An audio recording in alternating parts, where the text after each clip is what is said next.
Super cool radio.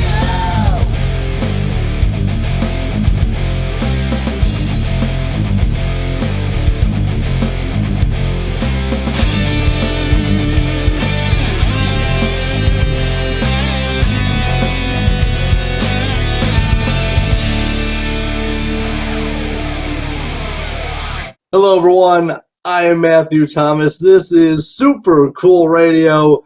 My guest this time first appeared on Season 1 of Super Cool Radio. Now they're back for Season 3. Very recently, they released a new single entitled Liar, Liar, Chug Song. Please welcome, from Detroit, Michigan, this is Wisher. Hello. What's up?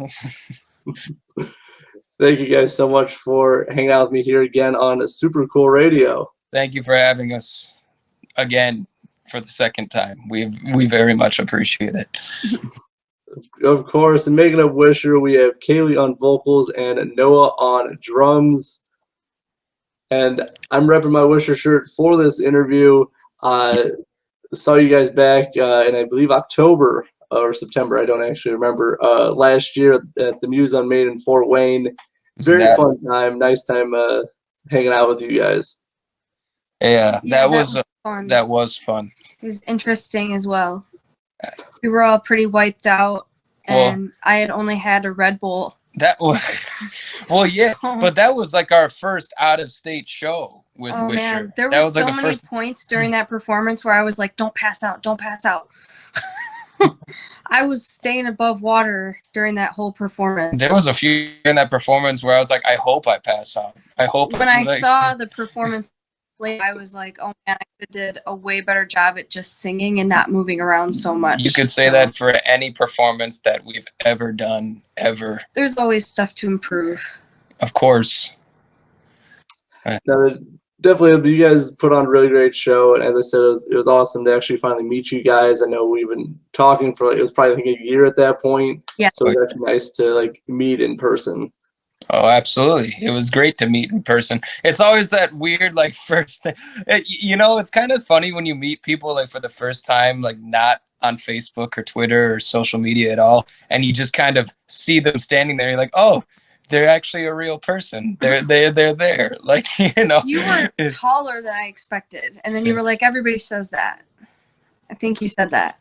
I definitely did. It's true.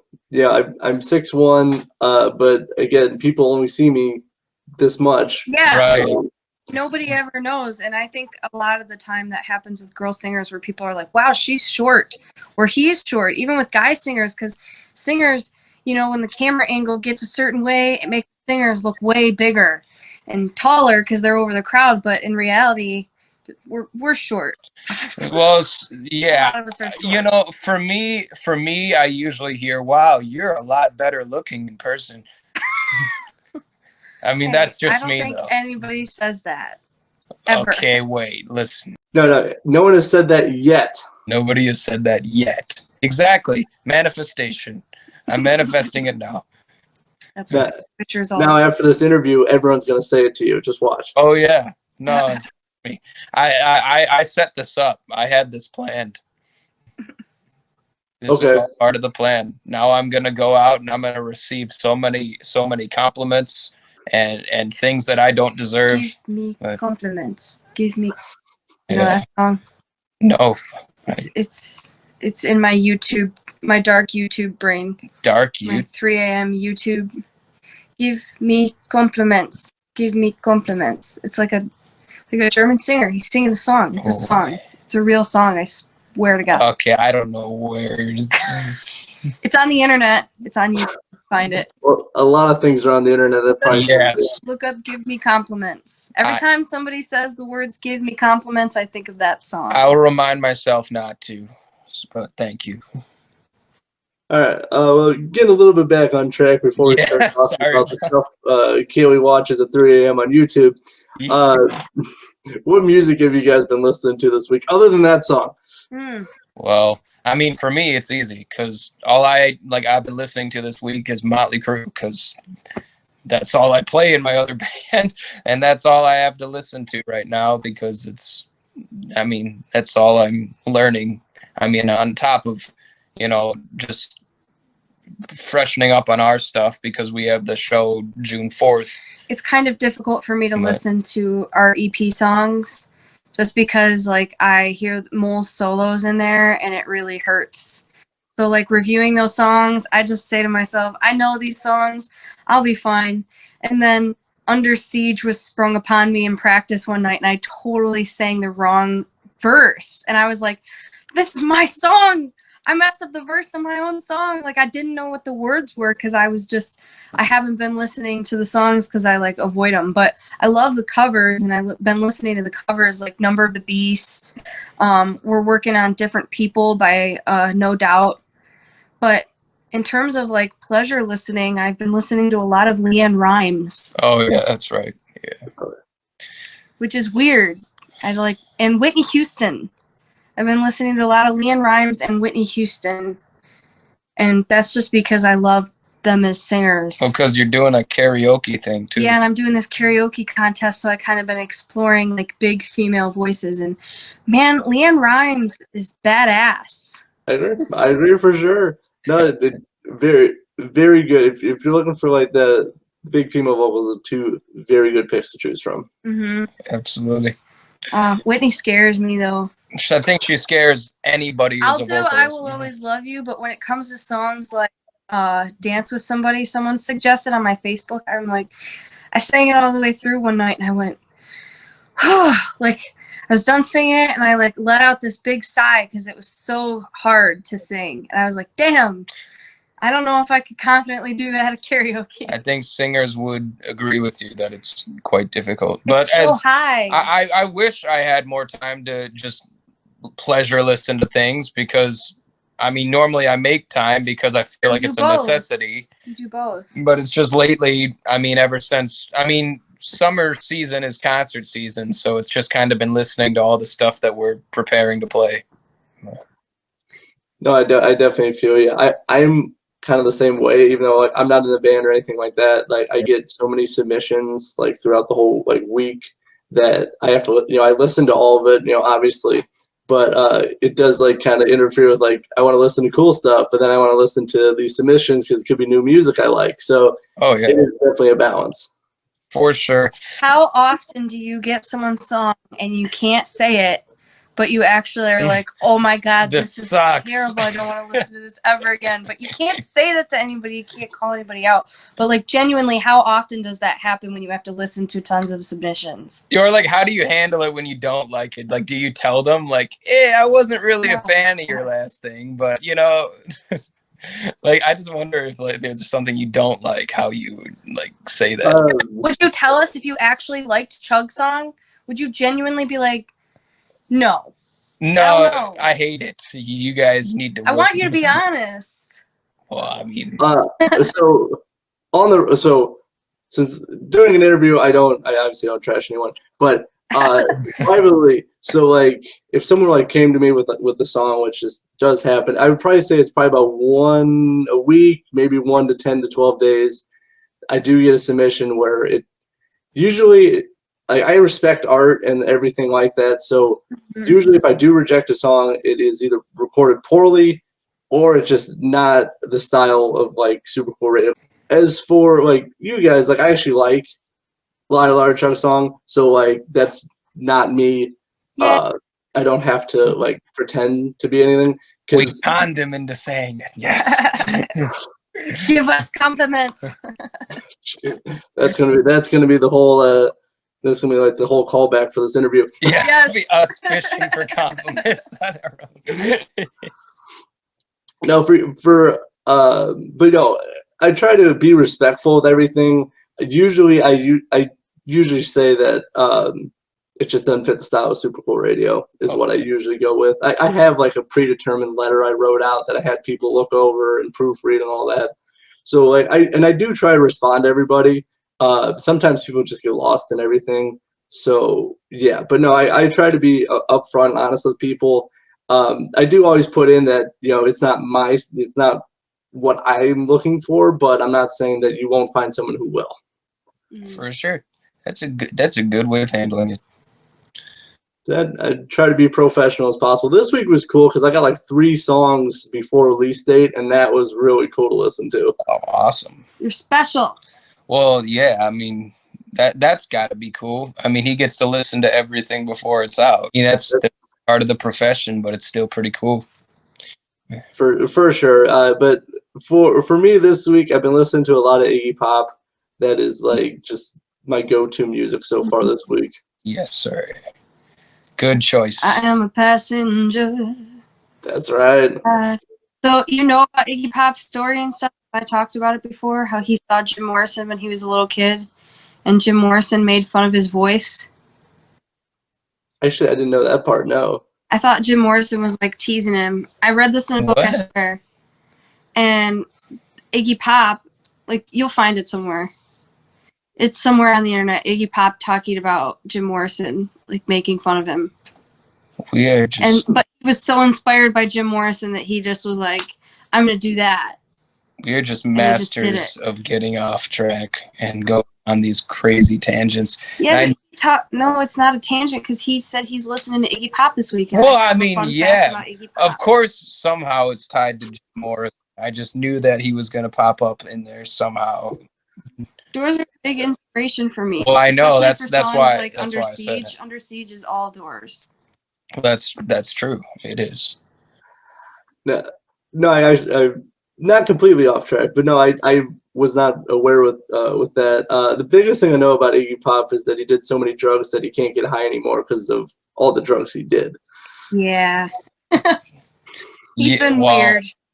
I feel like I'm surprised there's not more rockers from that era like him where that happened to him. Hey, a lot of them are dead. So that's like part of what we were talking about. That's part of what we were talking about beforehand. Is just like the fact that back then, like, to be a rocker, you had to drink a ton and do a bunch of drugs and do all that stuff. And it's like nowadays, I feel like that's kind of diminishing a little bit. It is diminishing as people are getting addicted, struggling with in-home conflicts and stuff like that. Well, I feel like it's just they start realizing they don't need to destroy their bodies to make something work. Like, I mean, again, like I said this before about like alcohol at venues, how like over time I feel like because we haven't drank, it's more like viewing it as, it's there as a suggestion now. It's not a requirement that we have to do this to have a good time or have a good show or play well. It's actually kind of funny when you watch drunk people because you're in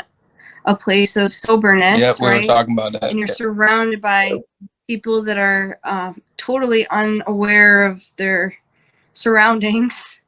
And you can kind of just laugh at it and just be like, that's where I was. Well, because you have that sense of awareness now that those people don't. That's where I was. I can't judge anybody, but they sure do look dumb, and I'm glad it's not me. Well, hey, at least you get some entertainment out of it that you can watch. So that's the way I look at it. Yeah. Exactly. But since we did, you guys did mention the latest single, which is Liar Liar Chug Song. Mm-hmm. How was it like writing and recording that song and working with Kevin at the Sound Shop? I'm so excited to talk about this because this song almost didn't happen. This song wouldn't have been released and recorded if not for Kevin Williams at the Sound Shop. The Sound Shop. The shell shop on the beat. But the process was really cool because Mole got to be a part of it. Mole's rhythm guitars are on there. And we all just kind of came up with the idea one night. It was just me, Noah, and Mole. And we went into the studio there to try and like redo some stuff from the EP. And we chose that one because it seems like people really liked that song. And it's like, it was easy to kind of make catchy because it has that part in the breakdown where I try to get people to sing with me.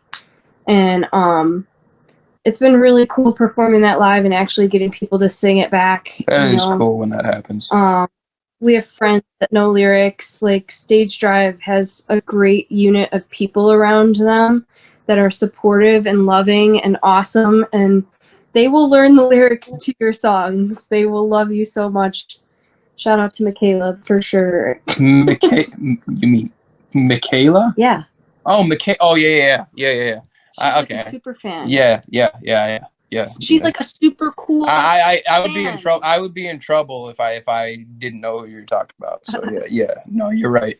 They've got a really good community of people around There's them. an awesome community that's supportive of other musicians all around Metro Detroit right now, and Detroit. So it's a good time to be in this area, I think. As much as people tell me, oh, you need to go to LA, you need to go to New York, you'll never make it in Michigan, whatever. Whoa. To me, I just feel like there is a healthy community here, and we do have potential. So I'm not too worried about it. So I mean, I don't want to like tarnish what we were talking about before, but I feel like the community of people here is for the most part they're good, but in terms of like trying to build a following, it can be difficult, like for the things we were talking about before with these outstanding COVID changed everything. There's that, but I just feel like in Detroit, so I mean, obviously, I don't feel like, oh, you have to go to New York or LA in order to make it. I do feel like you need to expand outwards in order to reach as many people. You can't just stay in the same place and expect to get more outreach. You have to outreach. I mean, that was part of the reasoning that I, was all for the re-recording of the singles, because I was like, so my thing personally, if I'm being a little bit selfish about my own point of view here, it's when I listen to the recording of the EP, I love the songs that we wrote. I think we wrote some cool stuff. Yeah, we're proud of the But what I'm not proud of is the quality. I felt like there was so much there that could be even greater.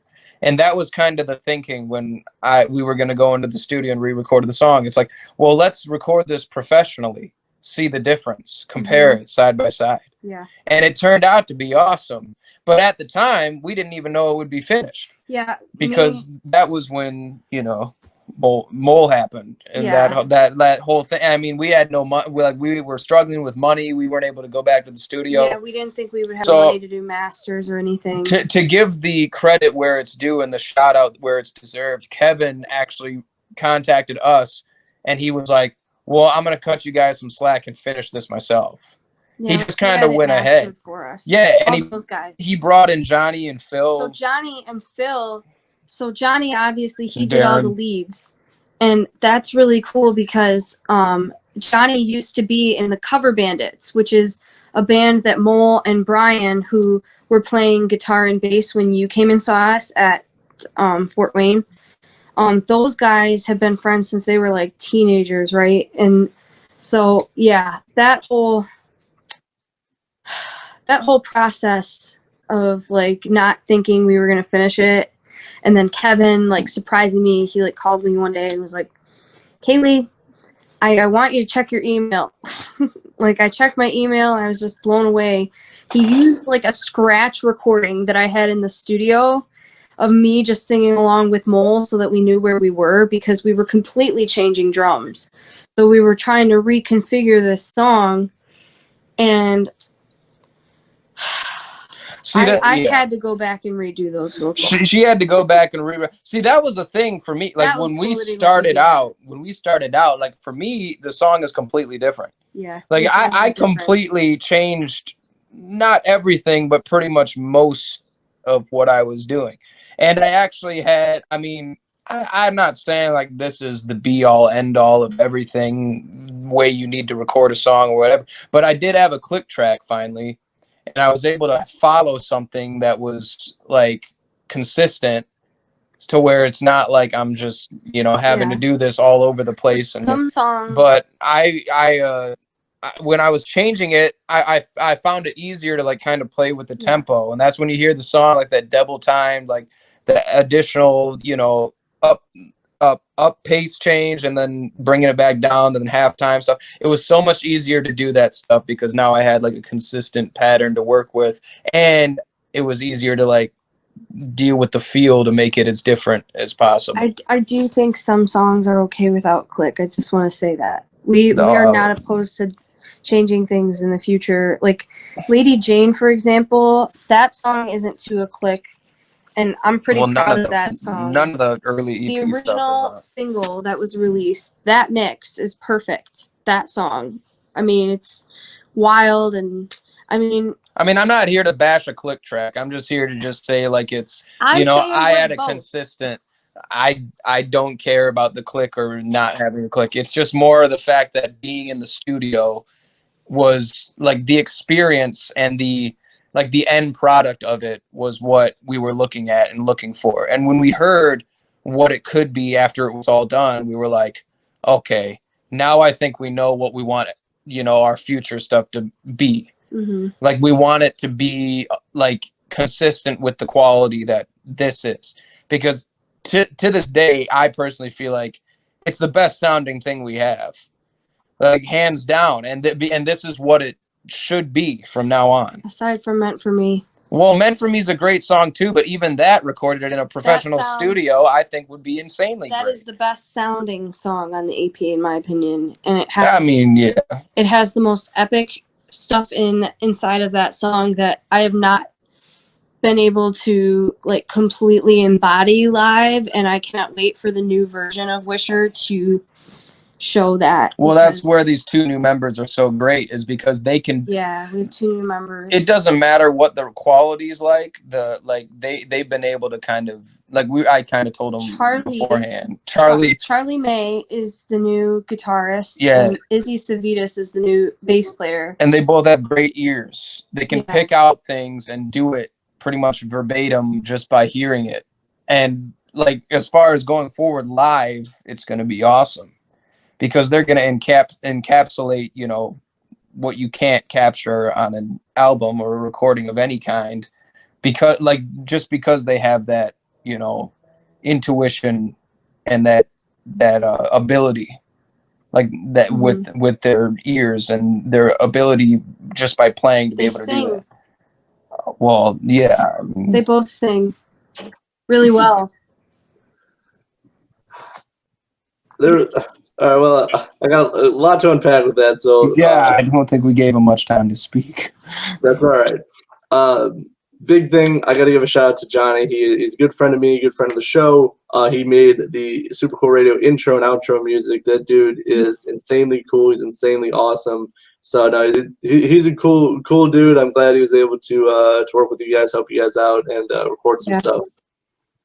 He did it out of the goodness of his heart. Kevin pretty much orchestrated that whole thing with his heart, because I think he hurt knowing that we were hurting about Mole. That was like really money. Big loss for us. He knew we were struggling financially too. Yeah, so. Both things. Just to be good to help us get out that last thing by our friend. And yeah, that was really cool. He saw the potential in like how we could sound, and I think he really did a really kind thing. Well, he knew why we were in there to begin with, and I feel like it was great. Like, it's kind of like a LC Binks Wisher collaboration, if you think about it, because it's like three-fifths of the band of LC Binks, and then us playing that song. And then Darren and Phil are doing the background vocals with me in the bathroom. That was fun. Wait, what? Yeah, we went into the bathroom to record background vocals, because when you're doing gang vocals and like yelling, you want to have a very echoey room. So we would put a microphone in the bathroom and sing in the bathroom to create that loud, obnoxious crowd sound. Yeah, acoustically a bathroom. On a studio track. Acoustically, a bathroom is probably a pretty good place to sing. Yeah, another Jim Morrison fact is that he recorded LA Woman in a bathroom. Those vocals were recorded in a bathroom. I'm sorry, the Jim Morrison facts just come on. Kevin's really awesome. I've worked with him before. I've interviewed LC Binks before. He's a really great guy. He's an extremely good producer as well. Just like that sound, like it just he's good. He's very good at what he does. Right. Absolutely. Big time. And I know. So before we talk about the upcoming shows, I do gotta talk. I know this is gonna be a little heavy of a topic. Yeah. But I know last year, obviously, I was deeply saddened to hear of the sudden passing, because I know it wasn't too long after I actually saw you guys. Yeah. Unfortunately, the passing of your guitarist Mole. It must have been obviously a dark time for you guys. So how did you guys get through it, and what led to the decision to continue forward and regroup? You can go first. Well, first of all, I want to say I'm very thankful that I'm sober during this time because that's made me really strong. The fact that I already had several months, like sober under my belt, it made it easier to stay sober because I was like, I'm committed to this and I'm not going to drink through it, which was really great because when my cousin died in 2020, when I was on my way to a token show for Wisher, I drank like a fifth of Jaeger that night. I mean, it was ridiculous. I was out of control. And I'm really thankful that I didn't handle Mole like this. If anything, Mole's passing has reminded me of how important it is to commit to music. He was always wanting to jam all the time. That's all Mole wanted to do. When he got home from work, he just wanted to jam. And he was a fantastic musician. And I'm really sad that he's not here doing this with us, but I also know that he's here doing this with us because we've gotten so many wonderful opportunities and things looking up for us that are in the productive direction that I'm not even feeling like we're stuck or like we took too long. I think we could have been a lot worse. We could have just been like, we're not doing this anymore, but instead, I think it was time to just push forward and write the songs. Mole always gave me crap about not practicing my instruments because everybody in the band wanted me to play piano while I sang. I'm like, I don't want to do that. I want to run around and dance and sing. And I just don't got time to go stand at a piano. I don't want to. And after he passed away, I actually started practicing guitar more and stuff because it was just like, I had this feeling he would want me to practice. He would want me to do that. He would be nagging at me for it. I am kind of behind on the guitar practice, but I did practice piano the other day, which was like, I do rarely do that. Not a double negative. Yeah. So I think, on my part of it, obviously when he was gone, it was kind of this very deep uncertainty that just kind of hung over everything. I wasn't really sure where I wanted to go or what I wanted to do. Who we could trust. Well, I'm just saying me personally. I was having a harder time really wondering if anything was going to work out than you were obviously just grief stricken from it, but I was more just confused about the future. I'm like, I know. You're still grief stricken. He was your friend. Well, yeah. I remember going down in the basement and sitting behind the drum kit the day it happened and just kind of. It was 2 days before. Well, it sucked. No, it was the day after we found him. After I went down there and I just sat there and I just kind of pondered what I was gonna do or what I should do. Being Mole being who he was, getting through it. Yeah, it's you knew without a doubt that he would have wanted anyone around him who knew what music did for him to do what it could do for everyone else. He would want people to keep playing. He would want people to keep doing what it is they love to do and, keep striving towards, that passion and that goal. But honestly, I didn't really know what it was anymore at the time. I was kind of just like, everything keeps falling apart and I don't know why and I can't figure it out. And then all of a sudden he gets Wrecking Crew. And then all of a sudden I get Wrecking Crew, and I'm looking at this not only as an opportunity for myself, but an opportunity to make all the connections and things that I need to also build myself and Wisher. Because any connection I make with them, it's going to help me anywhere. Yeah. And being able to go out of state and do all this stuff, that's invaluable to me right now. It's something that I couldn't have asked I couldn't have asked for something better, quite honestly. But at the same time, it's when we stopped, it was really more of I don't know what I'm gonna do. If I write anything original, I don't know if I want to put it into Wisher and try to build this back up again, or if I want to keep it, or if I'm even gonna be in music in the next 3 months or 4 months, or if I'm even gonna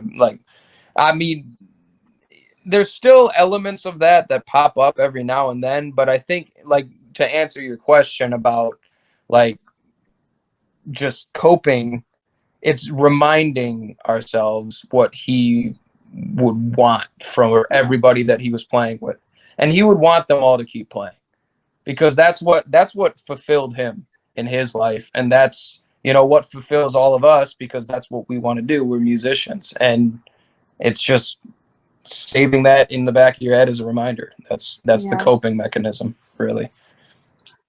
No, definitely. And one of the cool things, like, I did, you know, obviously I did get to see you guys live with Mole last year, and I watching him, I was blown away by his guitar skills, his solos, all that stuff. Yep. Very fortunate. I didn't know it at the time to watch you guys perform and to see him live, because it was just incredible to watch him work. Yeah, he definitely did some things on the guitar that I had never previously heard. Like, he had this punk edge and this grittiness to the tone. I mean, it kind of reminded me of Jimmy Page. He was very inspired by Jimmy Page and Tony Iommi. And you could hear it. You could hear it in his playing. And it was very distinct, and it was very crunchy. Yeah, you know, Meant for Me, when the shuffle begins and it's finale, because technically Meant for Me and finale are different songs. I love the guitar. The guitar originally was Sato, S-A-T-O by Ozzy. Do you know that song? Not familiar. I'm sorry. Oh, well, that was the inspiration for that part. Because there's it sounds a similar. song for you, man. Like, look up that song. That's one of the greatest songs ever. But that's what finale accidentally was. And I was like, all right, you need to change a chord, because it is so close to like exactly that song. I started singing Ozzy lyrics over it, and Mole started laughing because he realized that it was Sato. And that's just a fantastic song, Matthew. Look it up. Oh my gosh. Everybody in the world, look up Sato by Ozzy. It's a great tune. I definitely, that is on my to-do list for the weekend then. Do it. For you guys, you got some great shows coming up for us. I know you guys playing a few shows with my friends as well, a couple of them. So what shows do you guys have coming up? So next one is Gypsy Goddess Festival at the Allegan Fairgrounds. Fairgrounds. That's a couple hours. Right. Which way? Well, it's near Kalamazoo. Allegan is oh, really? It's west. It's we did it last year. It was I think it was a first time thing for them at the time, and they were still trying to figure out how to like coordinate it and make it like. Yeah. I mean, this was with Mole and Brian. Still, this was that lineup, and we were there. They went with us, and we camped. We camped and realized very quickly that we knew nothing about camping. We were very underprepared. We had no cover from the sun, and we were like in the middle of a big field. Like, we were. There was no cover. As soon as the sun was up, our tents were smoldering. I mean, it was horrible. It was like 6:37. When does the sun rise? Like, the sun is rising, and we're just freaking baked. But and we were awake at like 3 a.m. the night prior. It was terrible. But the bottom line is, this time we'll be much more prepared. And this time we got Drake and Ben and Izzy. Drake and Ben from Letters from Abel will be filling in on this one. Our guitarist Charlie's not going to make this one. He's got a wedding gig he already had before he was in Wisher. But so there's that one, and it's and then after that, I think the next one's July. The 24th. Oh, June at the Token Lounge. Oh, that's right. For Crafted Convictions EP release party. Yeah. The other bands on there are I know George and Need, and there's another one. I can't remember the name of all the bands on this bill. There's a poster. There's a event. We're gonna meet some new friends at this show. And then July 16th at the Diesel, we're opening for sell tickets for the show. Well, yeah, but I have to get the tickets in order to be able to sell them. But we're opening, I think, for the Almas and City of the Week at the Diesel. We're very excited to open for City of the Week. That's gonna be a good one.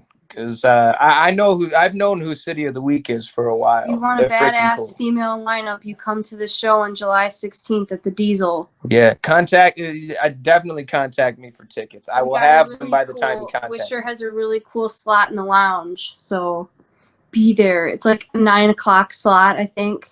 We go on Something at like like that. 9:05 or something. Yep.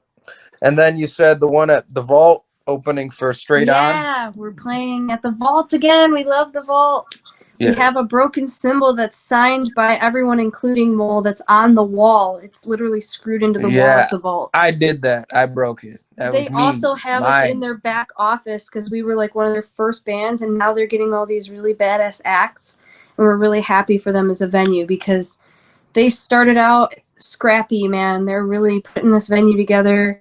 And these guys, they really care about the musicians, and the sound is great. It's a great venue to play and promote. Yeah, so. they're great guys, great venue. But it's Straight On is the Heart tribute. That's September 24th. Yeah, that's a little later on, but that'll be a good one, I'm sure. Yeah, and that's everything we've got so far. We're still working on potentially booking some shows where we like play a certain portion of covers in order to make the bar happy, and then throw in our originals and make some money that way so that we can reinvest into Wisher, so we can get more merchandise and have photos done, maybe a music video, hopefully, some new recording. That would all be really great. So we might be playing some shows that will help us hustle a little better. Definitely sounds like you guys got some great stuff in the works. I've interviewed the Almas and City of the Week multiple times for Super Cool Radio. Two extremely great bands, and I know you guys will have a great time rocking out with them. Yeah, they're crazy. I saw them once at the Token. They were opening for somebody, but the fact that I don't remember the headliner, I remember them, speaks for itself. Like, they are nuts. I think her name is Stephanie, the singer. She's Steph. Yep. She's that's you'll have fun. Yeah. Good time. I saw them with an extended set a few months ago, and they busted out some Black Sabbath and some Led Zeppelin. It was good. Yeah. No, I'm sure they could kill that. That sounds. Yeah, they're good. For sure. It's going to be a great show. I'm excited. Noah always brings up bringing out the Slayer. And we told our new No, I don't. We told our new bass player that she needs to learn YYZ, Okay, Schism, yes. and Angel of Death. No, I did not say that. Every single time they bring that up, it's like, I don't want to. If I bring it up, it's a joke. That is the hardest song Angel I've Death ever had to play. So much fun. You guys I saw you. Ready. I'm ready for Angel of Death whenever, wherever. Oh my God. Yeah. Lay it on out at the nursing home. I'll just be ripped Give apart. them some Slayer. I'll just be ripped apart on the internet for it because they're no Dave Lombardo. It's like, well, I won't ever be that guy. Who cares about that guy? I don't. It's just like I'd never ask for that song. Okay, that's a lie. I'm not opposed to a challenge, but sorry, my bad. Well, I have seen you guys busted out before, so just saying. Yeah. But I got one more question, and then I'm gonna wrap up this interview. For sure. For you guys, what has been your favorite moment from Wisher so far? You can go first. Our new jam session with Charlie and Izzy. And the fact that, like, the first time jamming together, we stayed up until, like, 1 o'clock, and Charlie was like, all right, maybe next time we're going to not have practice so late. But we were just having too much fun with the new group. We were really, like, just improvising, and we have this really cool song that's, like, a rap song remix sounding thing. Izzy is so talented at, like, making the weirdest shit. She's like a female Frank Zappa. She's super weird, and I love it. I love all of it because it makes me very hopeful about our new sound. Like, we're not gonna be shy from any type of genre. We're probably gonna be rapping and doing whatever we want pretty much. I'm just excited to write some music. Yeah, I mean, that's pretty much like for me, I think it's just the fact that we were like the first time that we went and we played at this place called the Armageddon Beach Party Lounge in Detroit. And that was the first time we played a new song called American Way. And I think as far as Wisher goes, that's my favorite thing so far is the fact that we were able to pull out something new. Because that's all I've ever wanted to do. Like, ever since we've come back and started working again, that's all I've ever wanted to do is just push out new stuff. We don't want to play the same like, songs. That's what I've been wanting, like, for months now. And just to be able to go out there and do it finally, that felt really good. We also play the new version of Chug Song live. Well, yeah, of course. We play it like that live now so that if people are listening to it, they can get ready to do the Liar Liar twice, because that was also Kevin's idea to do it twice, to end the song with it. Yeah, I mean, I'm just excited for the lineup. I feel like with the talent that we brought in is very and the amazing 4-part harmonies we're about to start. I think she means 3. Once he starts singing behind the drums. She means 3-part harmonies. We're gonna be like the Eagles. We're gonna be like the rock and roll Eagles. Okay, let's not get ahead of ourselves. Heavy rock Eagles. Okay, no. Mixed with rap. 3-part harmonies. Dude, seriously. I just want to point out Tommy Lee did sing too. Just saying. I'm working on it. Yeah, and you got Charlie. Charlie has the coolest voice. He's very old school rock and roll, Jimmy Page inspired, which was perfect because I wanted somebody that was inspired by the same people Mole was inspired by. Except Charlie's a little bit more into the Beatles than I remember Mole being, but Mole loved the Beatles anyways. But like Charlie, seriously, he writes songs that sound like Beatles.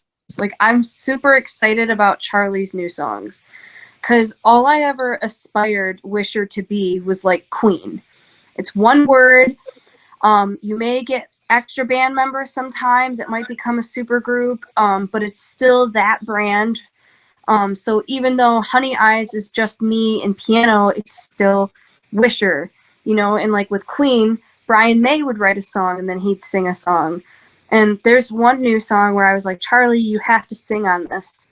Like, and I'll just take a verse and do backup vocals. And then you got Izzy. She can sing her own leads too. And I love the opportunity to just sit back and sing backups like Queen. It's exactly what I wanted. The only thing I'm missing is an extra guitarist so that my guitar players can do harmonies. But Brian May even pulled that off on his own. So I believe in Charlie. I mean, he's off at Stonehenge right now. He's like, he's on a Norwegian cruise. He's like, nice. I called him. He's like, I'm going to London. I'm like, what? Charlie, you're going to London? He's like, I'm going on a Norwegian cruise. Makes enough sense anyway. I don't know. I've never been on a cruise. Anyway, thank you guys so much for hanging out with me here on Super Cool Radio. If anyone is interested, where can they check out Wisher online? That's all. Check us out at Wisher Band Official on everything. We're on all streaming services. We're on Facebook, Instagram, TikTok. We're not on TikTok. We're not? No. Okay, forget what I said. I should start us a TikTok. That could be a new short-term goal. You can find us everywhere. Main thing right now is TikTok. We're pushing the single. Instagram and Facebook are big ones for us. Yeah. Yeah, anywhere there's music. Yes. To sum it all up. You'll see lots of updates there from us there. Sorry. All right. No. Thank you for putting up with us. This is probably the most annoying interview you've ever had. So thank you. I apologize, but thank you. We really do appreciate you bringing us on. Yes, we do. And we appreciate you wearing our shirt.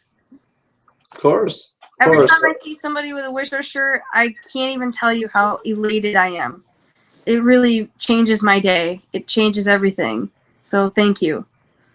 Of course, I do. I thank you guys for the support. You got some great stuff in the works. Hope everything goes very well. With the new lineup as well. Hope everything goes smoothly with that and everything with that, I'm going to drop some links for you guys in the description of this podcast. Make sure to check out Stream Sport. Give a like to Wisher. See them live when you can. There'll be some event links in the description as well. Thank For you very much. Kayleigh and Yes. Noah of Wisher, I'm your host as always, Matthew Thomas. Thank you so much for watching and listening to Super Cool Radio. And remember, stay frosty. Yes, sir. Yowza. Yes.